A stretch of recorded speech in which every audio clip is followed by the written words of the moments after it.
Terima kasih Tuhan Yesus. Di dalam nama Tuhan Yesus kami berdoa. Amin. Saudara yang kekasih, saat ini kita akan mendengarkan firman Tuhan.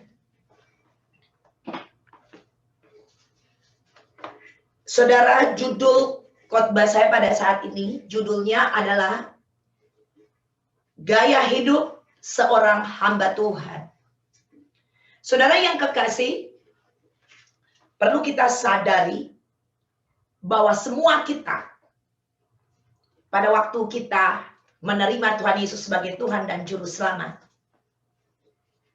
kita bukan hanya diangkat menjadi anak-anaknya, tapi kita juga adalah hamba-hamba Tuhan. Saudara yang kekasih, Tuhan yang artinya Tuhan atau bahasa Inggrisnya Lord, pada waktu kita menjadikan Dia menjadi Tuhan di dalam kehidupan kita, saat itulah kita menjadi hamba Dia yang adalah Tuhan kita. Itulah sebabnya kita lihat ada perumpamaan-perumpamaan tentang talenta, ya, di mana tuannya mempercayakan kepada hamba-hambanya 1 talenta, 2 talenta, 5 talenta, ya. Dan sekembalinya tuannya dikatakan. Saudara yang kekasih, ada pertanggungjawab yang diberikan oleh para hambanya. Hidup ini adalah satu tanggung jawab, hidup di dalam Tuhan. Dan sebagai hamba-hamba Tuhan tentunya kita harus bertanggung jawab atas hidup kita. Di mana waktu kita menjadikan Dia Tuhan, kurios, ruler, penguasa tunggal di dalam kehidupan kita. Dialah satu-satunya yang menjadi penguasa, yang berdaulat atas hidup kita. Hidup kita bukan kita lagi, tetapi Kristus yang hidup di dalam kita. Artinya Dia berdaulat, Dia menjadi Tuhan, Tuan atas hidup kita. Kita hanya hamba. Hamba itu harus menuruti semua perintah tuannya. Hamba itu doulos. Kalau bahasa aslinya doulos artinya budak. Budak artinya tidak punya hak atas dirinya. Budak ini telah mati. Dia hidupnya telah mati karena telah dijual menjadi milik tuannya. Dan tuannya yang hidup atas dirinya. Artinya kehendak daripada tuannya yang hidup atas diri daripada doulos ini, daripada hamba ini. Kehendak dari hamba sudah mati. Hamba tidak lagi mempunyai kehendak atas dirinya. Yang mempunyai kehendak atas dirinya adalah Tuhannya atau tuannya. Jadi kehendak tuannya yang hidup di dalam seorang hamba. Kehendak hamba sudah mati. Saudara yang kekasih, kita akan belajar saat ini. Hanya ada 3 ayat, saudara, yang akan saya tampilkan pada hari ini. Ada beberapa ayat yang mendukung, ya, tetapi 3 aja sudah cukup, lebih dari cukup bahkan. Dan sebenarnya, saudara, firman Tuhan ini luar biasa, firman Tuhan itu. Anda 1 ayat aja, kalau Anda pergi lebih dalam dan lebih dalam, itu Tuhan bisa bukakan rahasia yang tidak terhingga, karena Dia adalah Allah yang tidak terbatas, dan firman Tuhan itu adalah Allah sendiri. Baik, saudara yang kekasih, saat ini kita akan buka 1 ayat di Roma 12 ayat 2.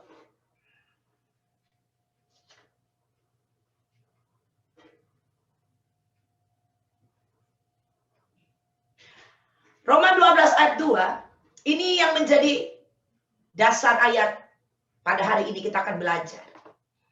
Dikatakan, janganlah kamu menjadi serupa dengan dunia ini, tetapi berubahlah oleh pembaharuan budimu, sehingga kamu dapat membedakan manakah kehendak Allah, apa yang baik, yang berkenan kepada Allah, dan yang sempurna. Saudara yang kekasih, berdasarkan Roma 12 ayat 2 ini,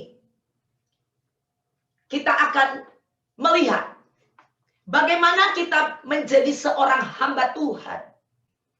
Atau seorang hamba yang tidak punya hak lagi atas hidupnya. Seorang hamba yang mendedikasikan hidupnya hanya kepada tuannya. Seorang hamba yang mempunyai gaya hidup yang benar, yang berkenan kepada tuannya. Firman Allah berkata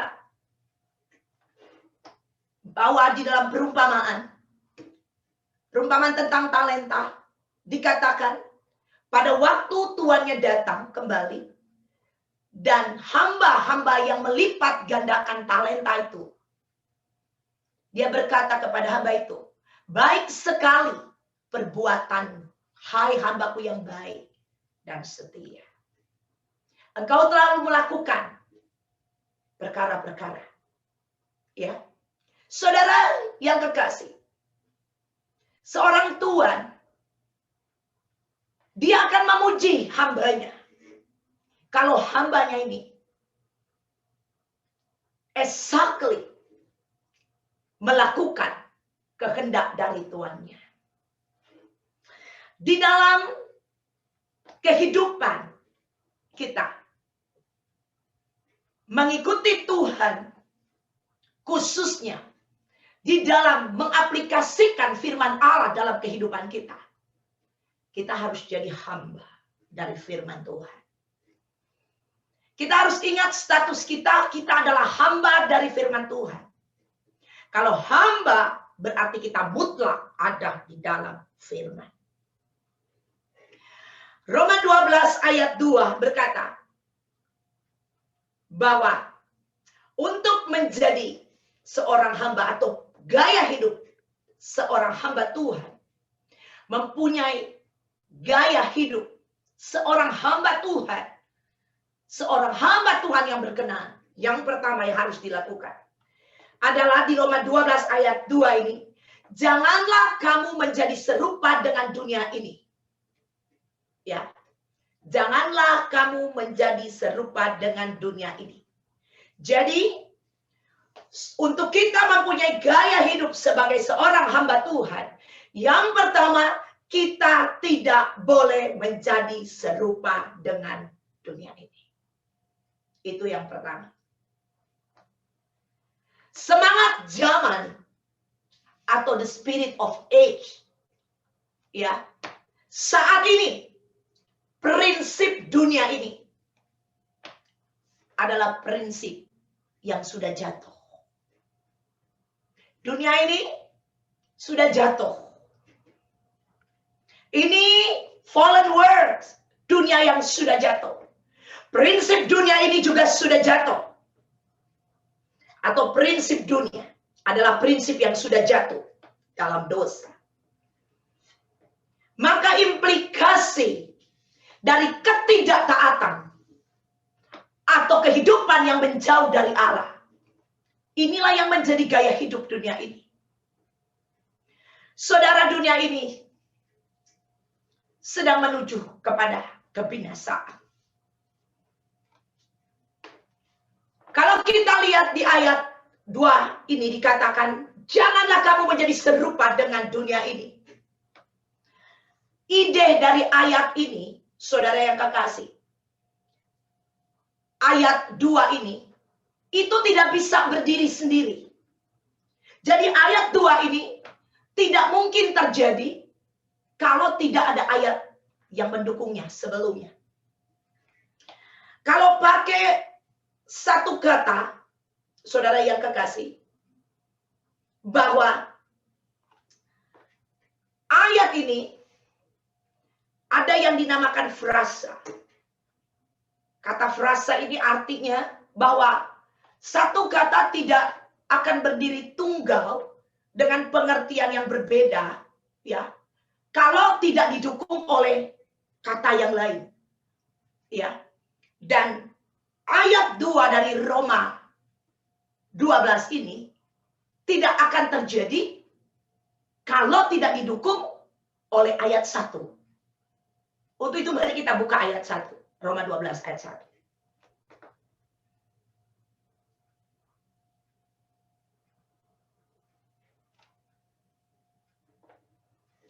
Dikatakan, karena itu saudara-saudara, demi kemurahan Allah, aku menasihatkan kamu, supaya kamu mempersembahkan tubuhmu sebagai persembahan yang hidup, yang kudus, dan yang berkenan kepada Allah. Itu adalah ibadahmu yang sejati. Jangan ini dulu ya, jangan dihilangkan dulu.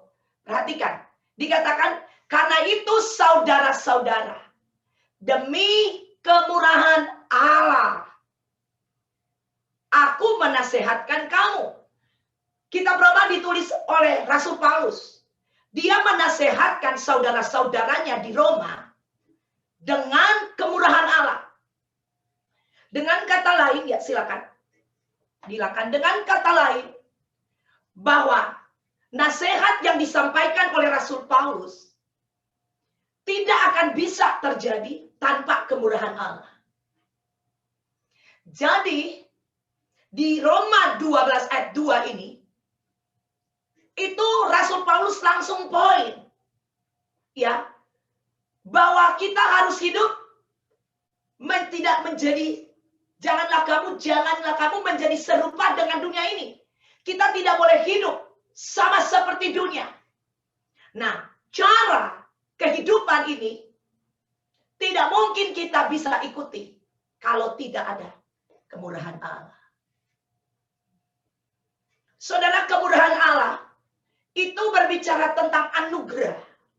Berbicara tentang Allah sendiri yang telah diberikan kepada kita dan hidup di dalam kita lewat Roh-Nya yang kudus. Kemurahan Allah adalah Allah memberikan dirinya kepada kita. Kehidupannya kepada kita. Dan Allah hadir di dalam hidup kita melalui Roh-Nya yang kudus. Saudara yang kekasih, menjadi serupa dengan dunia ini tidak diinginkan oleh Allah. Karena dunia ini yang tadi saya sudah katakan, sedang menuju pada kebinasaan. Dan dunia ini sudah jatuh. Kalau kita anak-anak Tuhan, kita hidup serupa dengan dunia ini. Dan kita juga akan menuju kepada kejatuhan, saudara. Saudara, penting sekali untuk memahami hal ini. Hanya seorang hamba yang akan hidup di dalam perintah daripada tuannya. Hanya seorang hamba yang tidak akan komplain, yang tidak akan mengeluh, yang tidak akan berkeluh kesah pada waktu tuannya memberikan firman-Nya. Saudara yang kekasih, seorang hamba, dia hanya punya kata yes. Dia tidak ada kata no, seorang hamba. Orang percaya, kita adalah hamba-hamba Tuhan. Di dalam hal ini, kita harus mempunyai posisi tegak berdiri di atas kebenaran. Kita tidak tunduk kepada nilai-nilai sekuler. Apa arti sekuler? Nilai-nilai dunia ini. Dunia yang sudah jatuh. Saudara yang kekasih, penting sekali kita hidup berorientasi kepada kebenaran. Dan tidak berorientasi kepada benda-benda secara material. Dan benda-benda yang sementara sifatnya. Firman Tuhan itu sifatnya adalah kekal.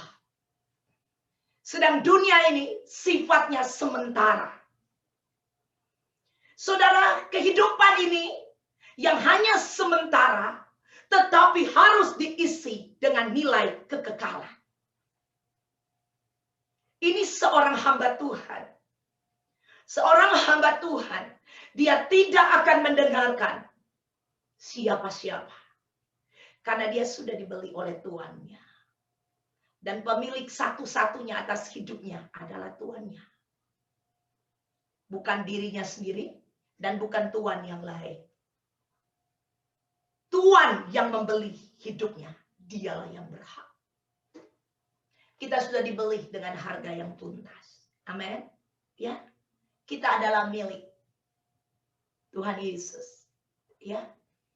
Itulah sebabnya waktu kita terima Tuhan, kita menjadikan dia menjadi Tuhan di dalam hidup kita. Kurios, the ruler of our life. Penguasa tunggal atas hidup kita. Jadi kehidupan kita total adalah kepunyaan dia. Jangan menjadi serupa dengan dunia ini. Saudara yang kekasih. Saudara yang kekasih. Dunia yang bersifat sementara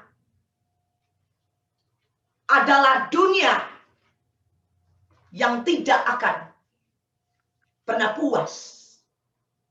Karena sifatnya sementara. Kalau Anda menginginkan sesuatu, ya, misalnya saya menginginkan, saya suka makan misalnya. Saya suka makan makanan A. Dan makanan itu tempatnya jauh. Ya. Jadi pada waktu sementara saya berada di tempat itu, saya bisa menikmati makanan itu. Tetapi pada waktu saya sudah tidak berada di tempat itu, saya tidak bisa lagi menikmati. Karena nilainya sementara. Karena saya tidak tinggal di restoran itu. Saudara yang kekasih, nilainya sementara. Tetapi nilai daripada firman Allah atau nilai daripada Allah itu sifatnya kekal. Kalau firman-Nya berkata bahwa kita harus berubah, kita harus tidak menjadi seperti dunia ini. Itu di sini berarti kita benar-benar tidak hidup sekalipun, satu kali pun tidak hidup bergantung kepada dunia. Karena di sini dikatakan janganlah, jangan berarti jangan pernah, tidak boleh. Ini kata jangan, artinya jangan coba-coba. Jangan sentuh. Kalau Tuhan bilang jangan, jangan. Karena ini bukan hanya firman Tuhan yang kita lakukan supaya menyenangkan Dia sebagai Tuannya. Tapi ini sangat berbahaya buat hidup kita. Kalau Dia bilang jangan. Kalau Dia bilang jangan. Seorang ibu kepada anaknya, dia bilang jangan. Kalau dia bilang jangan, ya, dia jangan dengan serius, saudara. Tuhan tidak pernah bercanda-canda, ya. Kalau ada orang yang berkhotbah bilang Tuhan suka canda-canda, saya kurang setuju, ya. Karena Tuhan dia katakan iya dan tidak, gitu ya. Seperti itu. Ada orang bilang Tuhan suka humor, Tuhan suka apa? Saudara, saya nggak tahu itu dia. Tapi yang saya lihat firman Allah hanya berkata iya dan tidak. Dia nggak suka di abu-abu, saudara. Ya. Jadi kalau dia bilang jangan, itu berbahaya buat kita. Amin. Kalau dia bilang jangan pegang, do not touch. Jangan coba-coba pegang. Apapun alasannya jangan pegang. Amin. Apapun yang engkau pikirkan, ini bolehlah dipegang. Apapun kondisinya. Dia bilang jangan. Amin. Karena dia tahu apa yang dia firmankan. Saudara, kalau kita lihat di firman Allah, banyak hamba-hamba Tuhan jatuh. Karena dibilang jangan dilakukan. Betul? Ya. Raja pertama Israel dibilang jangan mempersembahkan korban. Yang akan mempersembahkan itu adalah nabi, bukan raja. Raja nggak boleh. Dia nggak sabar nunggu. Raja Samuel, dia persembahkan korban lebih dahulu. Punya alasan, yes. Musuh sudah di depan mata. Tetapi kalau dibilang jangan-jangan. Amin. Dan dia kehilangan kerajaannya. Saat itu juga Nabi Samuel datang langsung poin kepada dia. Hari ini juga kerajaanmu telah diambil. Amin. Saudara yang kekasih. Dikatakan jangan-jangan. Firman Tuhan katakan ya dan ya. Tidak, ya tidak. Banyak orang terlalu berspekulasi dengan firman Allah. Saudara, pikiran manusia itu berasal dari dunia. Karena pikiran kita adalah pikiran daging yang sudah jatuh. Makanya pertobatan, arti metanoia, artinya bertobat. Artinya pola pikir kita harus sejajar in line with the word of God. Sejajar dengan firman Allah. Gak boleh naik sedikit, gak boleh turun sedikit. Sejajar. Ini baru kita bergaya sebagai seorang hamba Tuhan. Mengikuti exactly perintahnya. Sekarang kita renungkan sendiri. Perintah-perintah apa yang kita langgar. Yang terlewatkan yang pakai akal pikiran kita sendiri. Ada banyak hal, saudara. Saya nggak usah jabarkan satu persatu. Anda tahu. Dan saya tahu, kita semua tahu. Ya, apa yang kita langgar. Saudara, kalau Anda melanggar, Anda ada di luar kebenaran itu. Berarti waktu Anda di luar kebenaran. Anda mau doa apa aja, Anda sudah tidak ada dalam kebenaran. Firman Allah berkata, doa orang benar bila dengan yakin didoakan besar kuasanya. Pada waktu kita pindah di luar kebenaran, Anda mau teriak-teriak, mau nangis sampai air mata darah. Gak bisa. Karena dikatakan doa orang benar. Jadi mari kita introspeksi, renungkan. Apakah kita masih hidup dengan cara dunia, falsafah dunia, pemikiran dunia, model dunia, gaya dunia, sistem dunia, atau kita hidup sesuai dengan apa yang firman Tuhan katakan. Tidak boleh menjadi serupa dengan dunia. Haleluya. Amin, saudara. Itu yang pertama. Jadi renungkan dan mulai introspeksi. Kembali kepada firman Allah. Kalau Anda ada di posisi A dan firman Tuhan B, Anda kembali, tinggalkan yang A. Kembali kepada B, saudara. Kembali kepada B. Gak bisa Anda ada di sana. Anda mau jungkir balik yang saya katakan. Anda mau bikin apapun, saudara. Ada banyak doa-doa kita lihat nggak terjadi dan nggak terjawab. Karena kita tidak ada di dalam kebenaran. Firman Allah berkata, jikalau aku di dalam kamu dan firmanku tinggal di dalam kamu, minta apa saja, maka akan diberikan kepadamu. Katakan amin. Ya. Tapi kita minta apa saja, tapi kita tidak tinggal dalam kebenaran. Kebenaran itu bukan cuma satu. Kebenaran itu apa yang Tuhan katakan, seluruhnya. Saudara, kalau dia bilang jangan marah, jangan jadi pemarah, jangan boleh marah. Jangan pembohong, jangan pembohong. Jangan mencuri, jangan mencuri. Ya, bukan Anda tidak marah, tapi Anda curi. Saudara, ya. Dan, oh, saya tidak berbohong, tetapi saya berzina. Sama, atau saya berzina. Saya tidak berzina, tapi saya berbohong. Sama, saudara. Anda di luar kebenaran. Saudara yang kekasih, firman Allah berkata, jikalau firmanku tinggal di dalam engkau. Berarti firman. Firman itu berbicara satu Allah kebenaran ada di dalam kita. Firman ini paket ya. Anda nggak bisa pisah-pisah. Yang ini aja saya ikutin, yang ini saya nggak mau. Saudara nggak bisa. Nggak bisa kayak gitu. Hamba, dia harus mutlak turut apa kata Tuhannya. Gak bisa tidak. Dia gak bisa bilang, Tuhan untuk kali ini saya bangun jam 5 pagi. Besok saya mau bangun jam 9 pagi. Gak bisa. Gak bisa. Amin. Ya, saudara, ini di dalam mengikuti Allah, firman Tuhan. Ya. Yang kedua, tampilkan lagi, tolong. Tampilkan Roma 12 ayat 2.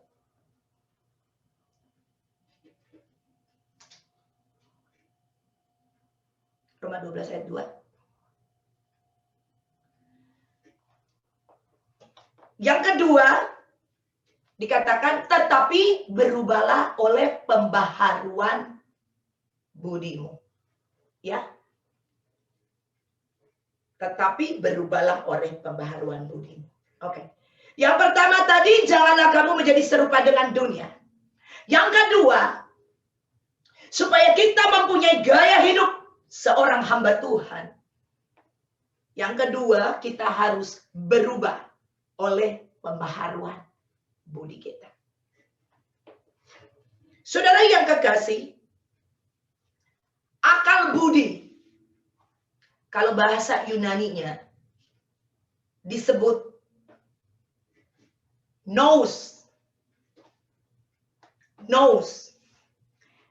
Yang dimaksud nous di sini itu bukanlah kapasitas atau keunggulan sistem neurologi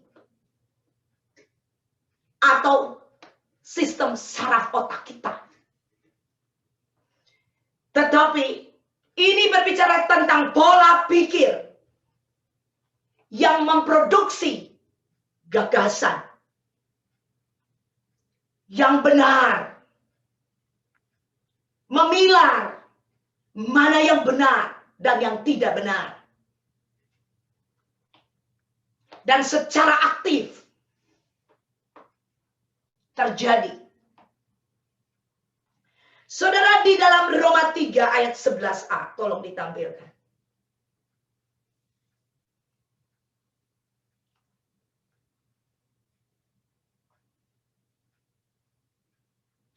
Dikatakan, tidak ada seorang pun yang berakal budi.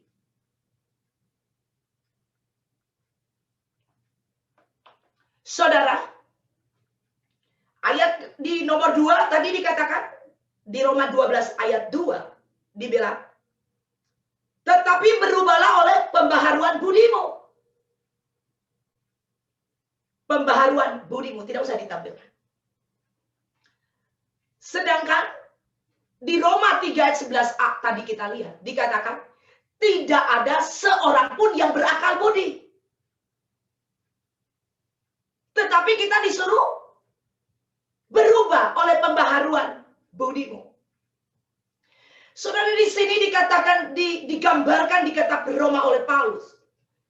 Ini tentang kerusakan total manusia. Sebagai kerusakan yang universal melanda semua umat manusia pada waktu manusia jatuh di dalam dosa. Manusia tidak berakal budi. Akal budi ini diberikan oleh Allah untuk kita bisa membedakan mana yang baik, yang benar, dan mana yang tidak baik, yang tidak benar. Akal budi beda dengan pikiran, ya. Saudara, pikiran ini adalah logika.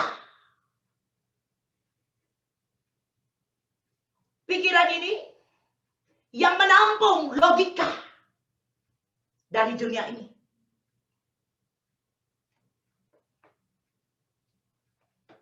Pikiran ini menampung memori. Berpikir yang datang dari diri sendiri.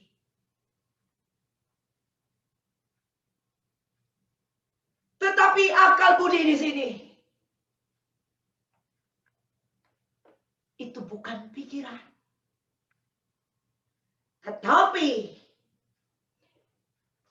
itu adalah pola Allah yang diberikan kepada manusia. Saudara tahu, sebelum manusia jatuh di dalam dosa, Adam dan Hawa, Tuhan bilang kepada mereka, Allah berfirman, jangan makan buah ini. Kalau engkau makan, maka engkau akan mati. Waktu Allah berbicara kepada manusia ini belum jatuh di dalam dosa. Di situ dia ada akal budinya, yang bisa membedakan mana yang baik dan yang jahat. Allah bilang kalau kau makan buah ini, engkau akan mati. Artinya kamu berbuat jahat. Tapi kalau kamu tidak makan, kamu akan hidup. Dia bisa memilah. Dia tahu mana yang baik, mana yang jahat. Dikatakan di sini kita harus berubah oleh pembaharuan budi kita. Artinya kita harus mengalami transformasi pembaharuan di dalam kehidupan kita. Saudara, waktu kita lahir baru, sebenarnya telah terjadi transformasi. Di mana kita telah menerima namanya akal budi. Kita tahu mana yang baik, mana yang jahat. Saya tidak bicara dunia. Kalau dunia, makanya orang dunia, mereka mau melakukan apa aja, mau korupsi, ya, mau melakukan dosa apa aja. Mereka tidak merasa bahwa itu sesuatu yang tidak benar. Tidak ada rasa pertanggungjawaban secara hati nurani, nggak ada. Mereka hanya pakai pikiran. Ya. Bagaimana caranya supaya dapat duit banyak? Bagaimana caranya supaya bisa menipu? Bagaimana caranya supaya dapat nusuk dari belakang? Ya, berapa banyak kita di tempat pekerjaan kan? Kita melihat ada orang-orang yang seperti itu. Saudara, arogan. Seperti itu. Kenapa? Ya. Karena orang-orang ini tidak ada lagi. Ya, kalau pakai bahasa dunianya nggak ada hati nurani. Ya. Saudara, udah nggak bisa membedakan mana yang baik, mana yang benar. Hati-hati. Saya mau katakan kita hati-hati. Pada waktu kita lahir baru, sebenarnya kita sudah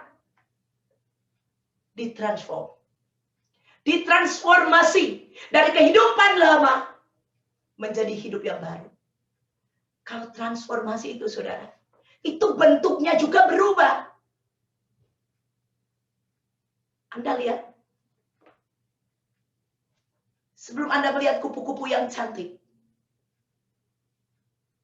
Anda akan melihat dulu, ya, ulat, seekor ulat, betul? Dan dari ulat ini dia akan makan daun-daunan. Dan daun-daunannya mulai gede, makanya ulatnya warna biru gitu. Hijau. Ya. Dia makan daun-daunan sampai dia jadi gede. Tiba-tiba dia berubah. Jadi kepompong. Dan kepompong itu berubah jadi kupu-kupu yang cantik. Ya, bentuknya berubah. Transformasi. Kita juga berubah kehidupan kita, amin. Dari yang hidup lama, hidup seperti dunia, hidup di dalam dunia, kita berpindah tempat, berubah bentuk, amin. Karena kita telah berganti Tuhan, rumah kita berbeda, amin. Yang tadi tinggalnya di dunia, sekarang tinggalnya di kerajaan terang. Tadinya kerajaan kegelapan, pindah kepada kerajaan terang. Nah, saudara yang kekasih, tetapi kenapa firman Allah dikatakan bahwa kita harus berubah oleh pembaharuan budi kita? Saudara, kita harus tahu bahwa kita ini harus berubah karena kita harus tahu asal-usul kita. Saudara, di kitab Roma 11, nanti Anda baca aja situ, ayat 17, 19, 23, dan 24. Boleh tulis. Roma 11 ayat 17, ayat 19, 23, dan 24. Di situ menceritakan bagaimana kita sebelum kita menjadi anak-anak Allah. Kita ini adalah carang yang dicangkokkan. Kita adalah orang berdosa. Kita sebenarnya adalah ranting liar, dikatakan oleh firman Tuhan ini. Ranting liar dari pohon zaitun. Saudara yang kekasih, kita ini dicangkokkan. Bangsa Israel itu adalah umat Allah. Karena mereka tidak dengar-dengaran kepada Allah. Ya. Dan akhirnya ranting itu mereka dipotong dan dicangkokkan kita ke pohon zaitun itu. Saudara, mungkin ada yang berkata, kalau bangsa Israel tetap di dalam Tuhan, pasti kita nggak diselamatkan. Ada teologi yang percaya itu. Tapi di gereja ini kami nggak menganut paham itu. Bahwa kalau bangsa Israel tidak, hidupnya dia oke, jadi gereja Tuhan tidak ada. Hanya orang Israel. Itu namanya Allah pilih kasih. Betul? Ya, tidak ada seperti itu. Kenapa dicangkokkan? Ini semua bagian daripada rencana Allah. Karena Allah Maha tahu. Dia sudah tahu. Dia akan pilih bangsa Israel. Dan dia tahu bahwa bangsa Israel akan berkhianat. Dia tahu. Dan dia tahu. Jadi dia dah atur semuanya secara sempurna. Karena dia Allah Maha tahu. Katakan amin. Ya. Jadi bukan karena bangsa Israel begitu. Terus akhirnya kita diselamatkan. Kata-katanya seperti itu. Ya, tetapi itu bukan seperti itu rencana Allah. Jadi jangan sampai Anda berpikir karena bangsa Israel demikian dan kita dicangkokkan. Kalau tidak, kita tidak akan dicangkokkan dan kita akan kehilangan. Kita nggak akan pernah selamat cuma bangsa Israel. Nggak gitu ceritanya. Karena Allah Maha tahu, dia sudah tahu bangsa ini akan berkhianat. Dan akhirnya dikatakan ranting-ranting itu berbicara tentang ranting yang sesungguhnya. Bangsa Israel dipotong dan kita ranting-ranting liar kita dicangkokkan di sana. Seperti itu. Karena Allah udah tahu ini plan Allah. Saya mau katakan di sini. Saya nggak akan bahas tentang ini. Saudara, mungkin suatu hari. Tapi saya akan bahas tentang ranting-ranting ini, ranting-ranting liar ini. Kenapa saya mau bahas tentang ranting-ranting liar? Karena di sini dikatakan bahwa kita harus berubah oleh pembaharuan budi kita. Saudara, karena kita ini adalah ranting liar tadinya. Kita bukan ranting yang sesungguhnya. Jadi kehidupan kita adalah kehidupan yang tadi di luar Allah. Kita sudah dilatih oleh dunia. Kita sudah dilatih cara-cara dunia, sistem dunia, kehidupan dunia. Saudara yang kekasih, sekian lama kita dilatih dengan cara-cara yang demikian. Dan sampai hari ini kita masih tinggal di dunia ini. Katakan amin. Saudara, dunia ini terus ada di sekeliling kita. Jadi di sini Rasul Paulus menasihatkan kita supaya berubah oleh pembaharuan budimu. Artinya, engkau sudah diberikan akal budi oleh Tuhan. Dan by the grace of God, karena anugerah Allah, Dia telah memberikan Roh Kudus kepadamu. Amin.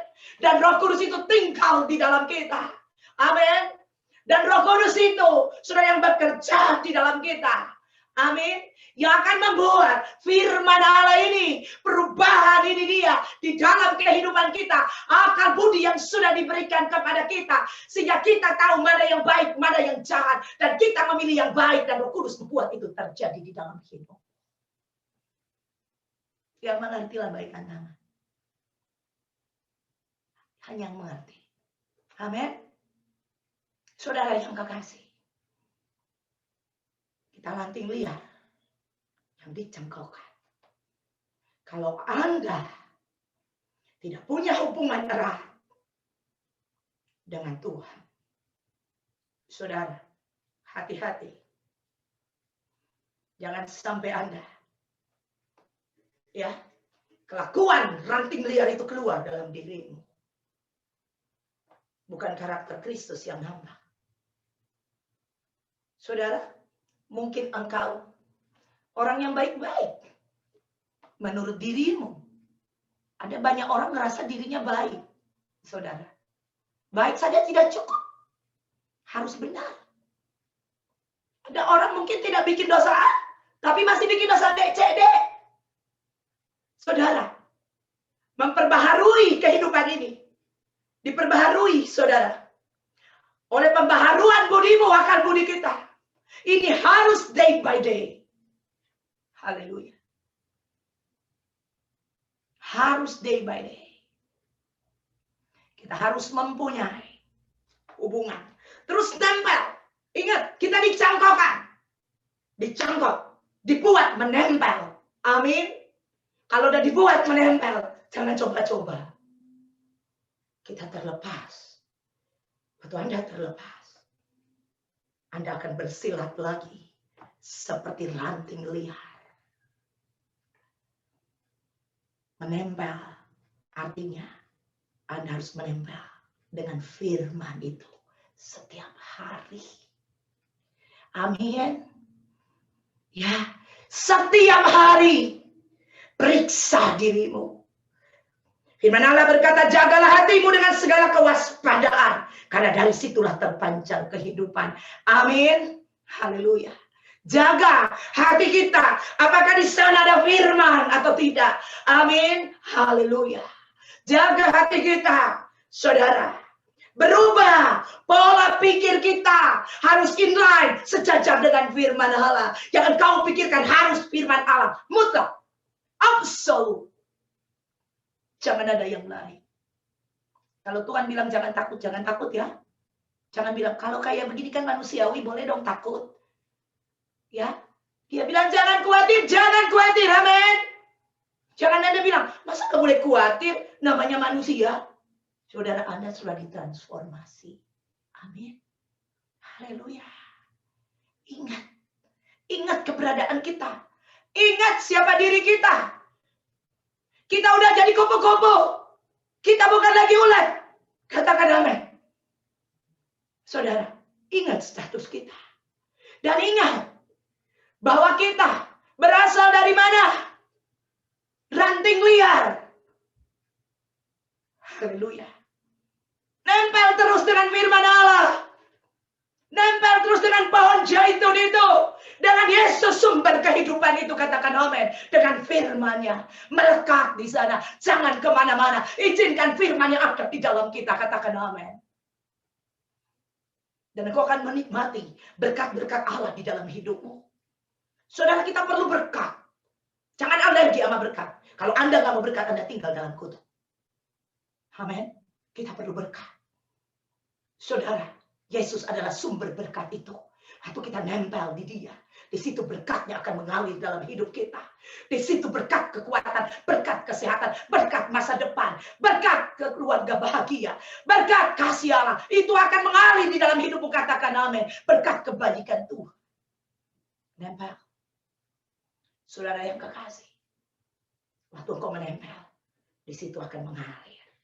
Semua yang bersumber dari pohon itu, nutrisi dari pohon itu akan bersumber, yang bersumber dari pohon itu, nutrisinya akan mengalir di dalam ranting-ranting yang dicangkokkan itu. Katakan amin. Sehingga ranting-ranting itu bisa menghasilkan buah. Haleluya.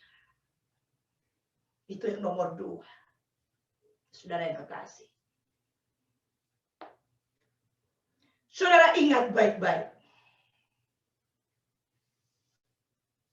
bahwa kita harus hidup berubah oleh pembaharuan budi kita setiap hari. Oke? Yang ketiga,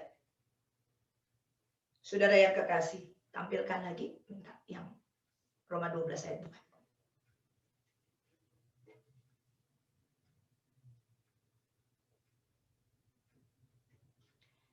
Sehingga kamu dapat membedakan manakah kehendak Allah, apa yang baik, yang berkenan kepada Allah, dan yang sempurna. Itu nomor 3.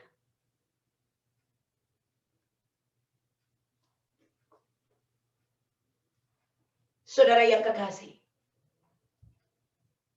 yang ketiga ini dikatakan kita harus dapat membedakan mana kehendak Allah. Apa yang baik, ada tingkat-tingkat. Yang baik, yang kedua, yang berkenan kepada Allah, dan yang ketiga, yang sempurna. Ya, minggu lalu Pastor Doni berkhotbah tentang reaksi. Ada 3 tingkatan ya. Ya, saudara yang kekasih. Nah, di sini juga ada tingkatan. Ya, ada yang baik, yang berkenan, dan yang sempurna. Saudara, kita harus bisa membedakan itu. Hidupmu mau yang mana? Mau yang baik? Atau yang berkenan? Atau yang lebih tinggi lagi, yang sempurna? Banyak orang percaya hanya sampai di yang baik ini. Padahal yang baik ini baru pemula sebenarnya. Ya, baru pemula. Saudara, baik saja tidak cukup. Tidak cukup. Anda bisa menjadi orang baik, tapi itu tidak cukup. Saudara yang kekasih. Kalau kita belajar firman Tuhan, saudara, untuk menjadi hidup berkenan, kita harus punya relasi dengan Allah. Semakin saya mengenal seseorang, semakin saya tahu menyenangkan hati orang itu. Betul? Ya. Saya menikah 25 tahun. Ya. Dan selama 25 tahun saya mengenal suami saya. Ya. Intimnya. Ya, sebelumnya saya udah kenal dia. Ya.